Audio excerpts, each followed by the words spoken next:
Lord,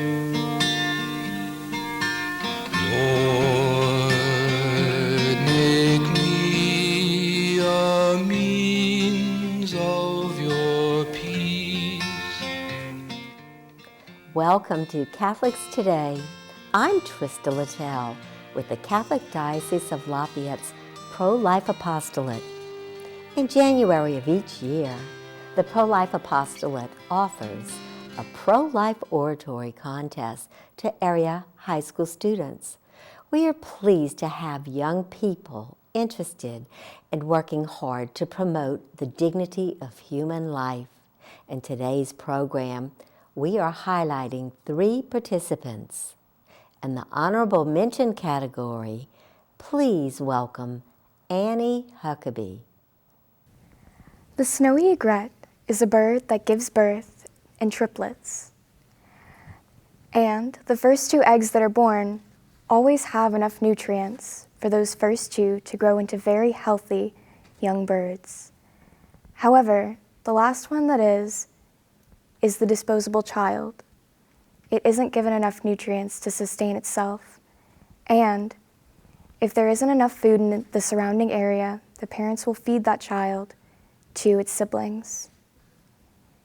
This is nature's form of infanticide, to say that any child is dispensable. And just as in human infanticide, it's often seen as a case of survival, it is the same in the animal kingdom.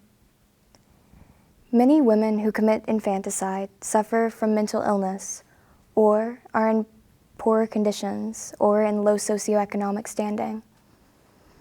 And with no support or postpartum depression or psychosis, it is often seen as a mercy kill and that they don't have a choice in the matter. Over 15 to 30% of the mothers who commit infanticide will soon after commit suicide. It is not only the matter of the lives of these children, but it is also a matter of the lives of their parents and our society at large.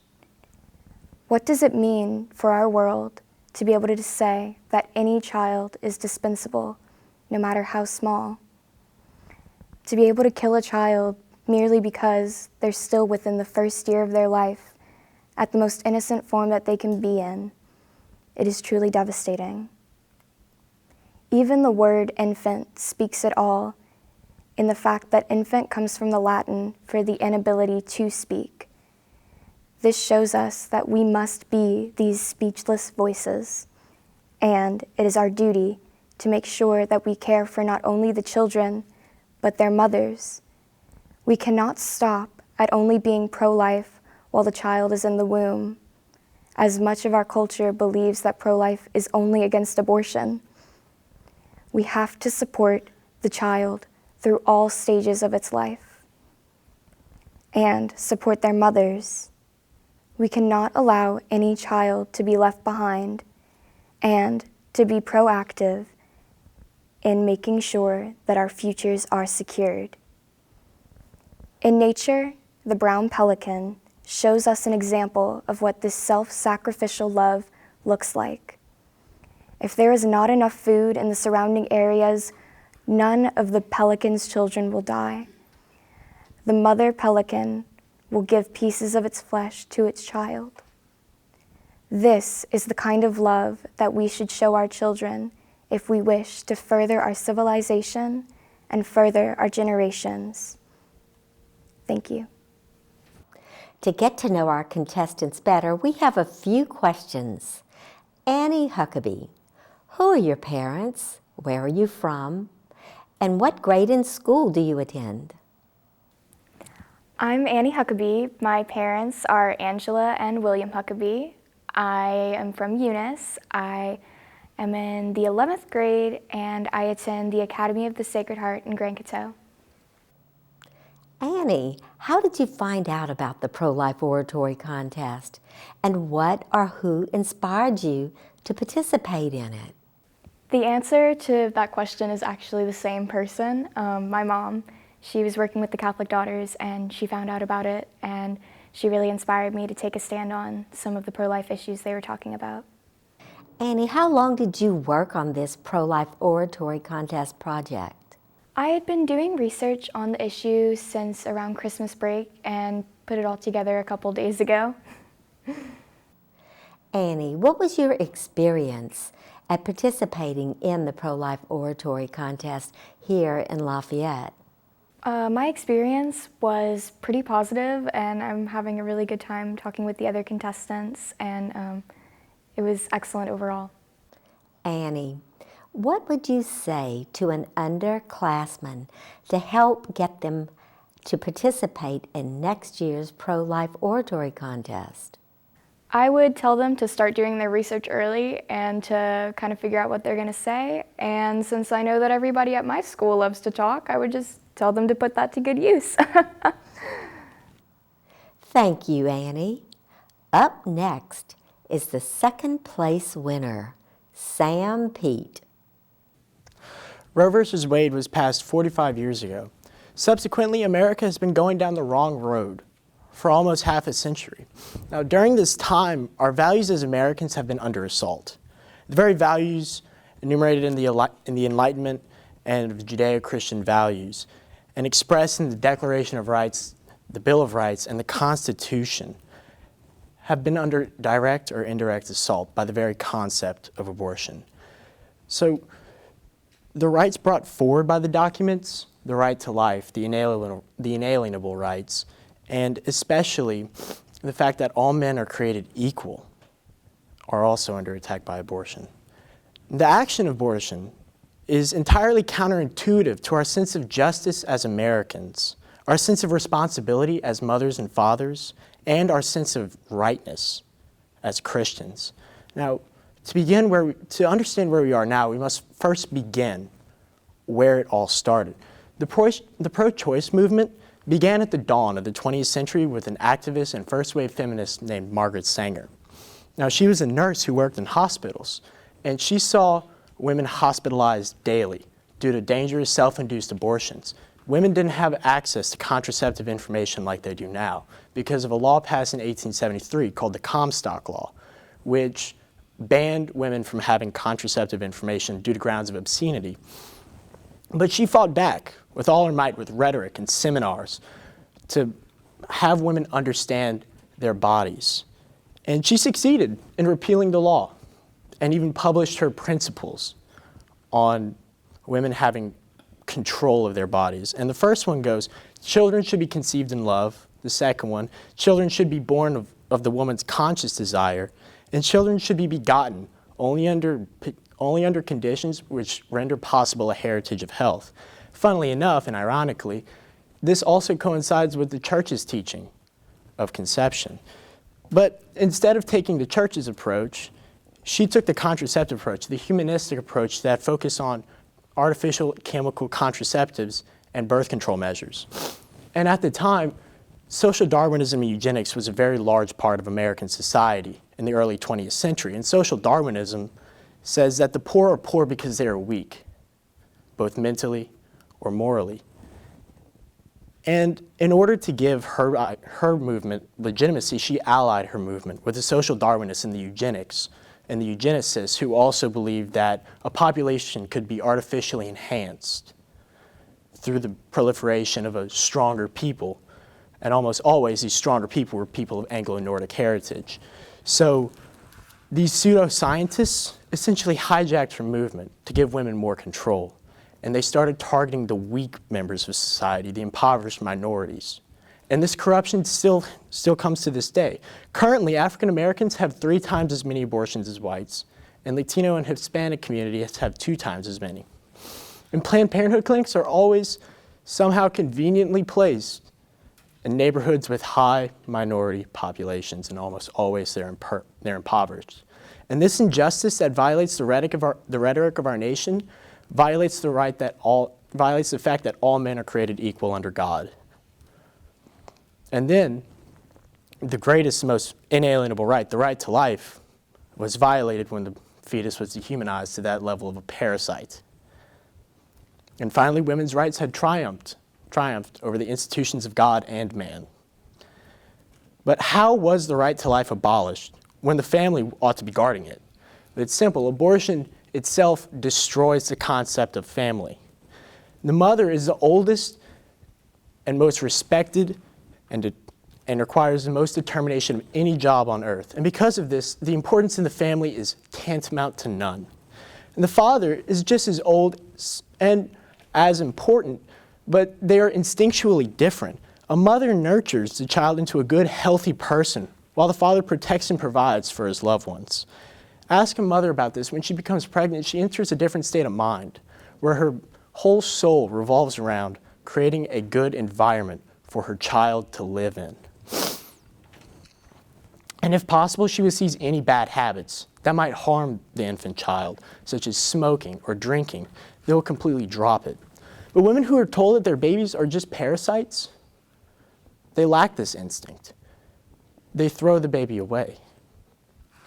They don't have this instinct to protect their baby. And as for fathers who are just as equally to blame, when their wives become pregnant, they begin to create a safe environment for their family instead of just the baby.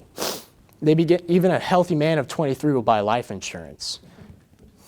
He'll move his family to the suburbs away from the city with higher crime rates and murder and all of that. But men who don't listen to this instinct won't take responsibility. So they pay for their wives, their girlfriends, or their significant others for the abortion. So, with the child out of the way, he can continue his life of vanity and emptiness. But abortion has offered an escape route for selfish people of all walks of life who don't want to take responsibility. And abortion itself is a wedge that cleaves the family into unmendable broken pieces for millions of Americans. And Christianity has always played a very vital role in our country as to create a sense of justice. Our justice system itself is based on the laws enumerated in the Ten Commandments and derives its very definition of justice from biblical morality. Self-sacrifice and suffering is the very basis for justice, in fact. And 100% of the time, if one sacrifices himself for another and suffers for another, it is seen as 100% of the time good and just. So God, in order to help us with this act, has imprinted on our hearts the theological virtues of faith, hope, and love. And speaking of self-sacrifice and suffering, childbirth is the greatest example of self-sacrifice and suffering. A woman uses her body and her sustenance to grow and nurture a person inside of her womb. Then she must go through the even more sufferable ordeal of childbirth to guarantee life to her child. This is a beautiful and courageous act. But now self-sacrifice and suffering is considered inconvenient and troublesome. The loss of these important lessons is tied directly to the loss of our sense of justice as Christians, and especially to the loss of the theological virtues in the hearts of Americans. Many people no longer have faith in God. It's not necessary to be a good person, but it certainly helps. But the calamity in the loss of faith isn't in the loss of faith in God. It's the loss of faith in ourselves, the loss of faith in your neighbor. How can one shoulder the burden of nurturing a child if one has no faith, no foundation to stand upon? And hope, too. Many have abandoned hope when they no longer aspire for God. But also, they no longer strive for ambition, nothing higher than oneself. There is no greater act than to bring another life into this world.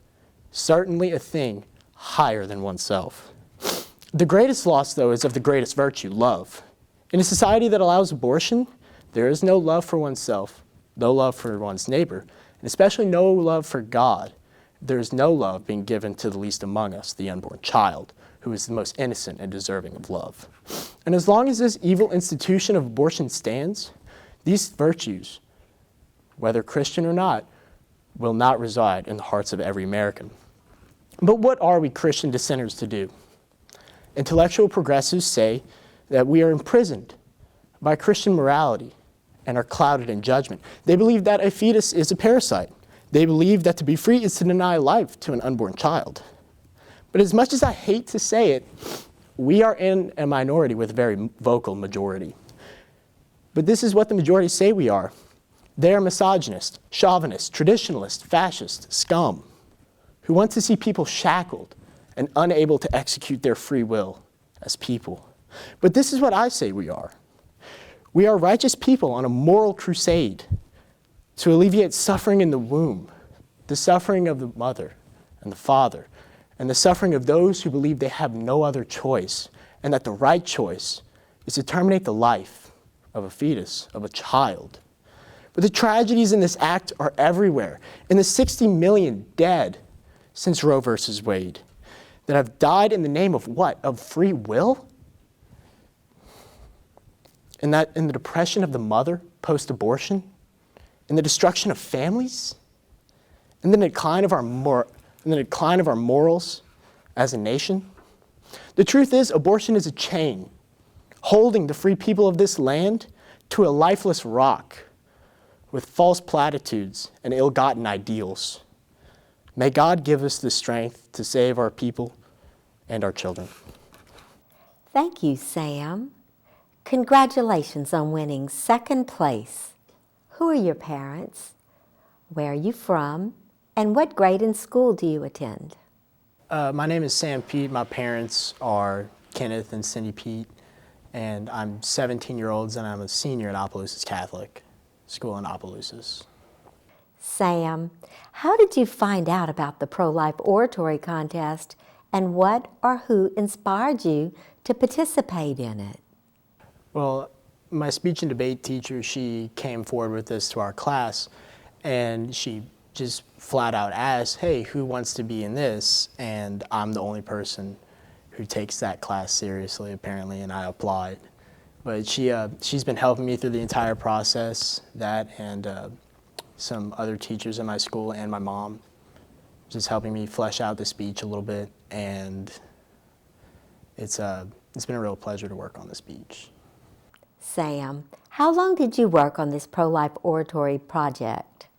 Well, I started with the framework, and the framework the thesis only really took 3 hours to come up with, and I made the framework, and I kind of got an idea of how long I wanted the speech to be. But over the weeks, I've been kind of on and off working on it, just fleshing it out, testing out new ideas, and just speaking to empty rooms, just working on my enunciation, my articulation, and just basic speech elements like that, just to make sure that when I got up there, I didn't sound just bad or anything like that. Sam, what was your experience at participating in the pro-life oratory contest here in Lafayette? I thought it was really fun. I've never been in an oratory competition like this before, but I'm a naturally competitive person, so I thought it was really fun just seeing other people's ideas and testing my ideas against theirs, which one's stronger. And really, when it comes down to it, they're all right, but it's been a real pleasure just tonight seeing everybody's ideas and opinions. Sam, what would you say to an underclassman to help get them to participate in next year's pro-life oratory contest? Well, I'm gonna be real. The monetary reward is pretty enticing, but it's also a really good idea as a Catholic to be knowledgeable and to be able to speak about issues like these in such a charged and bipartisan and polarized society in America we have these days. And it's a good idea to know your arguments and to be able to speak eloquently and fluidly about just what you believe as a person. Thank you, Sam. Congratulations on winning second place. Up next, our first place winner, Alexandra Adams. Did you know that homicide is the third leading cause of death for children aged 5 and under? Did you also know that your first year is when you're most likely to become a homicide victim, just after your teen and adolescent years? These are facts that I have gathered about infanticide, which according to Merriam-Webster Dictionary is the killing of an infant. However, infanticide is so much more than this. The book of Exodus says, "Shed not innocent blood." And by killing children, especially the young, whose blood is the most innocent of all humanity, we are doing just that. Today, I'm going to be discussing infanticide. I'll be presenting a rough history of infanticide, present some numbers that show just how tragic this happening is, and touch for a moment on the tragedy of female infanticide. If we want to work to prevent this tragedy from spreading further and end its existence on this earth altogether, we have to be aware of just how awful it is. Infanticide is usually committed by a parent or step-parent, and most often the mother of the child. Mothers of the children who commit the infanticide come from all socioeconomic situations, age groups, and racial statuses. But a study done in France in 2010 has come to the conclusion that these mothers all usually suffer from low self-esteem, lack of emotional maturity, and fear of abandonment. There are two types of infanticide, active and passive. Active infanticide is when the person who commits it has the intentions to kill the child, and they'll usually do so through head trauma, strangulation, and drowning. Passive infanticide is when the child's death isn't necessarily intended, but things such as starvation, and careless parenting can lead to the child's untimely death. It's not very easy to document infanticide because excuses such as stillbirths and sudden infant death syndrome can be used. Furthermore, some children aren't documented with the government when they are born, and so their deaths aren't noticed. You may be wondering, why would somebody want to kill a child? There are 6 main motives that I will be discussing today. Altruistic infanticide is when a mother kills her child out of love because she believes that the child's best interest is death. Acutely psychotic infanticide is when a mother kills her child because of psychosis-related reasons. Fatal maltreatment infanticide is when the child is neglected and abused to the point of death. Unwanted child filicide is just like it sounds. The mother doesn't want the child and believes he or she is a burden and therefore kills him or her. Spouse revenge infanticide is usually committed by the mother, and the motivation is purely to emotionally harm the partner. Sex-selective infanticide is when the child is killed because of his or her gender. I'll discuss female infanticide more later. There are some other reasons, which include population control, government policy, and beliefs derived from certain cultures. Infanticide itself has stretched over thousands of years. The British Broadcasting Corporation has reported that over the centuries, infanticide has been a top method to prevent poverty, starvation, and other issues associated with overpopulation.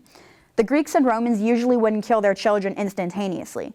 Instead, they would expose them to the elements with the hopes that they would be rescued by a kind traveler. And whether or not a child was to be exposed was often determined by a father figure in the family, such as a grandfather. Children with birth defects were more often killed than those who didn't have them. And in pagan Europe, exposure was very common as well, for the same exact reasons. During the Middle Ages, various cultures such as the Irish, the Gauls, and the Celts would all sacrifice their children to the gods. Or if they had birth defects, they would kill them because they believed these were derived from supernatural forces. In fact, infanticide was the most committed crime in Western Europe from the Middle Ages all the way to the early 19th century. In the Middle East, the Islamic religion has made infanticide illegal, but before this faith caught hold, infanticide was a very common form of postpartum birth control. Other reasons that children could be killed was sacrifice and fear of fatherly disapproval. In China, infanticide is notoriously popular due to the one-child policy that was established in 1979 and lasted for 35 years. This policy, like it sounds, restricted families to one child, and was granted a major relaxation in 2013. It was later changed into a 2-child policy in 2016, but infanticide still is very popular in this area. According to wikigender.com, infanticide is called mabiki in Japan, which means to pull plants from an overcrowded garden. It was most common in the early 19th and 20th centuries. In India, they would throw children into a river in order to sacrifice them. In 19th century England, it was so popular that both the lay and the medical press were discussing infanticide and how to prevent it. And even America hasn't been able to escape this tragedy. In fact, the United States is one of the top-ranking nations when it comes to infanticide. The English colonists brought it over and found that their Native American counterparts also participated. And as time passed, children were still extremely prone to the possibility of death. In Antebellum, Virginia, the mortality rate of children under the year of 1 age was 16 to 20%. And out of the 11,000 murders that were committed in the United States in 1966, 4.5% of those were children killed by their parents. Even though these numbers seem small, the fact that they're anything greater than 0 is very devastating. Obviously, talking about the history isn't enough, so I've gathered some more numbers to prove just how tragic this is. According to encyclopedia.com, throughout history, 10 to 15% of all infants have been killed by their parents. And it doesn't just stop there. In the United States in 1983, over 600 children were reported killed by their parents, and from a 5-year period from 1982 to 1987, approximately 1.1% of all homicides in the United States was children. According to childtrends.org, 7 out of every 100,000 babies was killed due to infanticide just in 2016. Earlier I mentioned sex-selective infanticide. Male babies are killed more often in the United States, but pretty much everywhere else in the world, female babies are more often killed. This is because male babies are often viewed more desirable, since they usually grow up and go and make the money, while women stay at home and take care of the house. Also, some families in poverty didn't want to have to buy expensive wedding dowries for their daughters when they got married. The one-child policy also contributed to this. In the UN World Report on Violence Against Children, conducted among 1,000 women in India, determined that infanticide was the cause of the death of 41% of newborn girls. This is a tragedy and has gone just beyond being an issue. Infanticide is one of the most heinous crimes that can be committed from a Catholic standpoint. The Fifth Commandment says, "Thou shalt not kill," but by killing children, we are killing the most innocent of all human beings. Pope Francis said, "Life, once conceived, must be protected with the utmost care." And by failing to protect that gift, we are failing the children themselves. I hope that this short time has been enough to convince you that infanticide has gone past the point of just being an issue, and that we must stop at nothing to end it in this world. I thank you for your time and your ears, and I hope that you all have a great year. Thank you, Alexandra, and congratulations on winning first place. Who are your parents? Where are you from? And what grade in school do you attend? My name is Alexandra Adams. My parents are Sandra and Gary Adams. I'm from Franklin, Louisiana, and I am a senior at Hanson Memorial High School. Alexandra, how did you find out about the pro-life oratory contest? And what or who inspired you to participate in it? I was asked by my English teacher to participate, but my love for the pro-life issue and the fact that it is so close to heart and to home and my Catholic faith inspired me to participate in this. Alexandra, how long did you work on this pro-life oratory project? I worked for a week or so at least, and it took me a little while to do the research and write the speech itself and get it edited and looked at by a few peers, and then practicing took another week at least. Alexandra, what was your experience at participating in the pro-life oratory contest here in Lafayette? It was a very nerve-wracking but exhilarating experience, and definitely an experience I would want to do again.